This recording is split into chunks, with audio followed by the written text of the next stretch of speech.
So let me ask you a question. How many more months are you willing to just, pay rent before you realize that you're essentially just funding someone else's wealth? Oh, that is the big question, isn't it?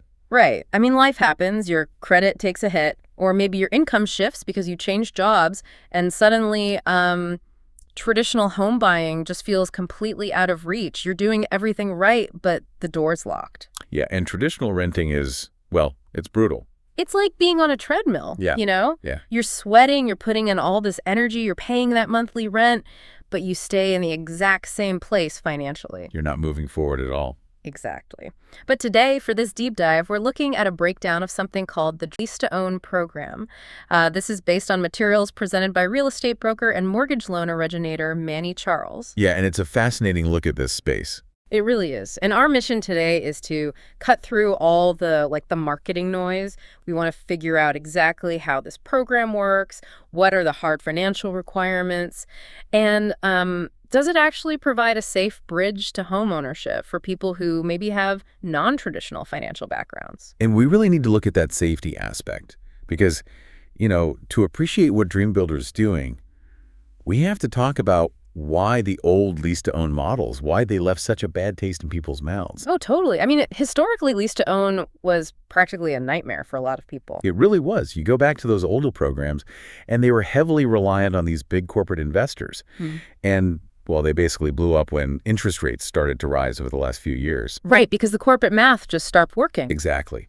The macroeconomic environment shifted, interest rates went up, and to protect their own profit margins, these companies started lowballing offers on houses, like severely lowballing them. So sellers wouldn't even look at the offers. Right.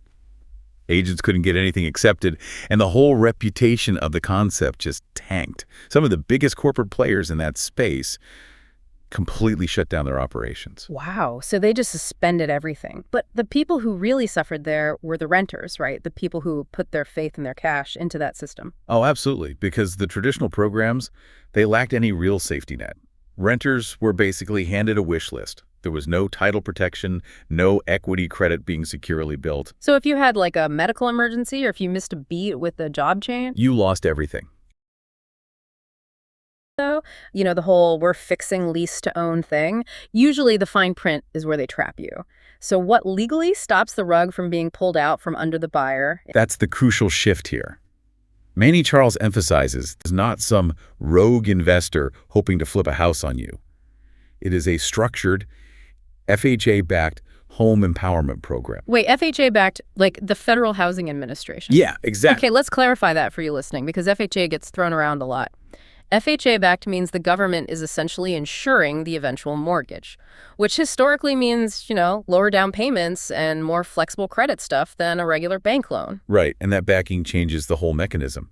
Because instead of a private, profit-hungry investor, a government-approved nonprofit actually purchases the home on your behalf. A nonprofit. Yeah, they buy the property while you lease it. Okay, that sounds great in theory, but what's their incentive? Like, why would a nonprofit take on that massive financial risk if I'm the one who gets the upside later? Well, the source material explains that their stated purpose is to provide a recorded, intentional path forward for you. Because they're a government-approved nonprofit operating within that FHA framework, their mandate is community stabilization. Oh, so it's not about year-over-year corporate yields. Exactly. It's about homeownership access. They facilitate the purchase to give you the runway you need to get your finances mortgage ready. Okay, so that covers who is buying the house. But mechanically, how does the buyer actually interact with this? Like, I need to know precisely how my investment is protected before I actually hold the deed. And this is where it gets really interesting. When you enter the program, you sign a lease agreement, but you also sign a structured purchase agreement at the exact same time, on day one. Oh, wow. So the end goal is legally locked in at the starting line. Yes. And the critical mechanism here, the thing that stops that rug pull you were worried about, is how that purchase agreement is handled.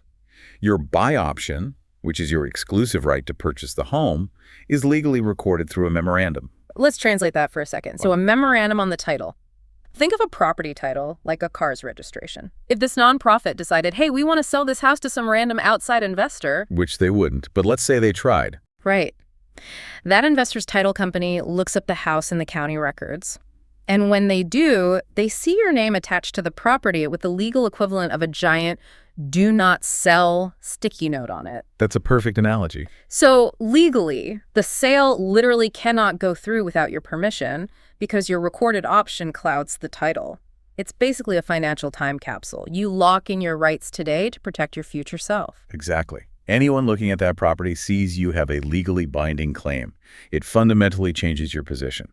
You're not just a vulnerable tenant anymore. You're a protected future buyer.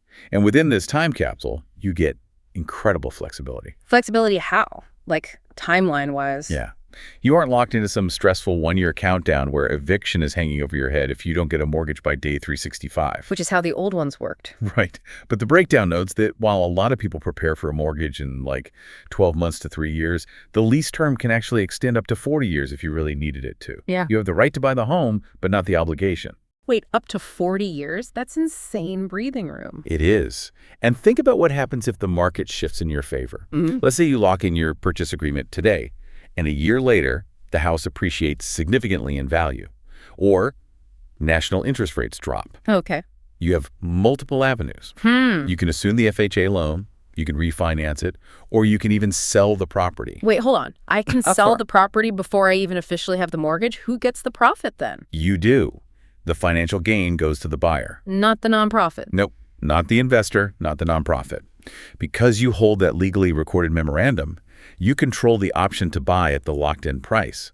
So if the market value is higher than your locked-in price, you capture that equity spread when you sell. Okay, that sounds almost too good. Having the right to buy is great. Having legal protection is great. But legal protection doesn't pay the bills. So let's talk hard numbers.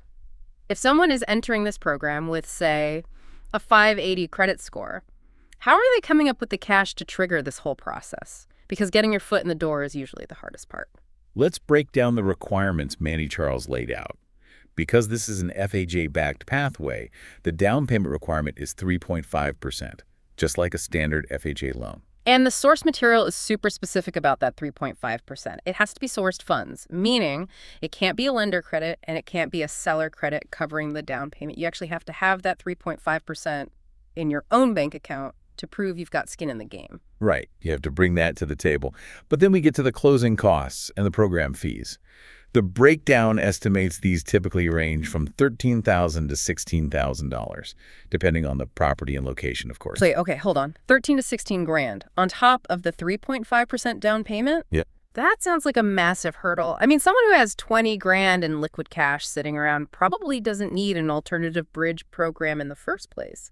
Isn't that a huge contradiction for the target audience? It definitely sounds like a contradiction at first glance. But this is where Manny Charles outlines a built-in mechanism that acts as a vital safety valve. Okay, what's the valve? So while your 3.5% down payment absolutely has to be your own source funds, seller concessions and gift funds are legally permitted to offset all those closing costs. Ah, okay. A seller concession. So for you listening, a seller concession is basically when the person selling the house agrees to pay a portion of the buyer's closing costs just to help push the deal through. Exactly. And let's look at the example provided in the source. Say you're looking at a $250,000 home. FHA rules allow a seller to offer a maximum of 6% in concessions. So 6% of $250,000, that's exactly $15,000. Right. And that $15,000 from the seller can be applied directly to those $13,000 to $16,000 in closing costs and program fees. Wow.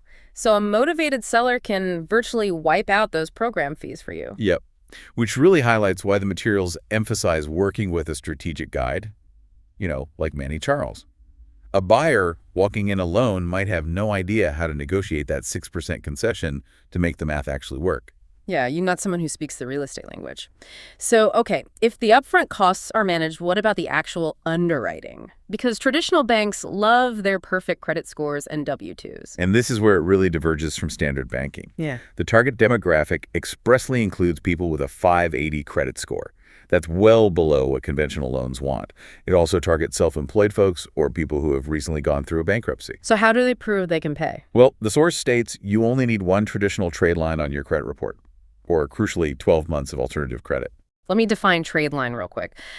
That's just industry jargon for an account that reports to a credit bureau, like a credit card or a car loan. But alternative credit, That's interesting. Yeah, alternative credit involves manual underwriting. A real human being actually looks at your cash flow.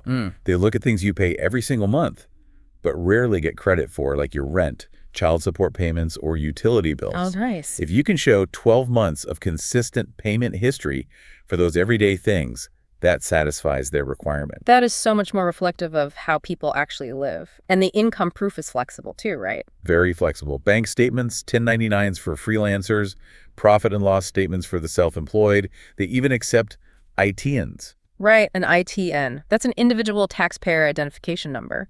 The IRS issues those to people who need a taxpayer ID but aren't eligible for a standard Social Security number. It's great they accept that. It really opens the door. And once you do the consultation and get your documents approved, the closing process takes about 45 to 60 days. But are you stuck picking from like a stale list of leftover inventory? No, not at all. You shop for real houses on the open real estate market as long as they fit your approved budget. But the house has to meet FHA standards. Like, it has to be livable. The FHA isn't going to let you buy a place with a collapsing roof or dangerous wiring. It needs a full appraisal. Right, it can't be a complete gut job. But the source does note that if the house needs light repairs or if you want a home warranty, those things can be negotiated into the final process. Okay, so money is paid, you find a house, the nonprofit buys it, and the keys are handed over. What happens during the actual leasing period? We need to look at how the buyer's money works for them while they wait to officially own it. So in a standard rental, your monthly payment just pays your landlord's mortgage. You get nothing back. Start earning equity in multiple ways before you ever secure your own loan. Wait, mechanically, how does that work? If I'm paying, say, $2,000 a month in rent, does the nonprofit legally put a fraction of that into some escrow savings account for my down payment? It functions more like an equity credit ledger. You build initial equity immediately through that 3.5% down payment you made. Then, a predetermined portion of your ongoing monthly lease payment is actually credited toward your eventual purchase price. So you're paying down the principal balance while you lease. Exactly. Plus, you benefit from natural market appreciation. If the neighborhood goes up in value, that value belongs to your future purchase. And the source specifically mentions sweat equity, too. So if I'm in the house and I repaint the interior or, upgrade the landscaping or install new light fixtures, I'm actively increasing the market value of a home that I already have a locked-in right to buy. Yes. And the types of properties you can do this with are surprisingly broad. It's not just standard single-family suburban houses. It applies to duplexes, modular homes, multi-wide manufactured properties, and PUDs. Oh, PUDs. Planned unit developments. For you listening, that's basically a community of homes that usually has shared amenities and an HOA. Right. But regardless of the property type, the big fear every renter has is price gouging. Oh, absolutely. Say you build all this sweat equity, you fix up the place, and over 2 years, the market value of the neighborhood shoots up. What stops the nonprofit from looking at the new appraisal and just raising your purchase price? But wait, that goes right back to the legal memorandum we talked about in Section 2, doesn't it? Exactly. The purchase price is legally protected and locked in from day one. They literally cannot raise the price on you just because the market went up. That's huge. You're capturing the upside of real estate while technically operating as a tenant. And your guide, like Manny Charles, they don't just disappear after you move in. The materials emphasize this sustained partnership. They walk you through the entire journey, helping monitor credit repair or income seasoning, right up until you achieve full traditional mortgage approval. So if we distill all this down, just basically flipping the script on the whole lease-to-own concept, they're taking out the predatory investor and replacing it with a government-approved nonprofit mechanism. And by honoring non-traditional income and alternative credit, it gives people a structured, legally recorded pathway. It lets people plant roots, stop wasting rent, and actually build equity securely. It lets you get off the rental treadmill. Your payments act more like a gear system. Part of it keeps the housing machine running, but a specific fraction physically pushes you one step closer to holding the deed. I love that visual. And if you're listening to this and you've hit an unexpected season of financial friction, maybe life threw a curveball at your credit score or you shifted to freelance work, you aren't behind, you aren't late. You just need a different door. Exactly.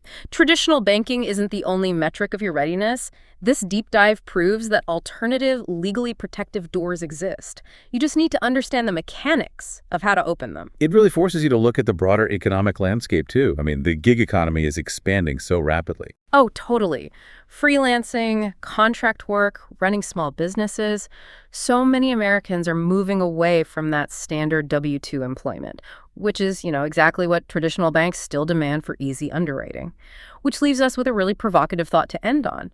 As this modern workforce continues to evolve, and it's evolving way faster than traditional banking algorithms can adapt constructed, legally protective bridge programs eventually become the new normal. It's entirely possible. Right. Like maybe this stops being just an alternative option and becomes the primary route for how middle-class Americans buy their first homes.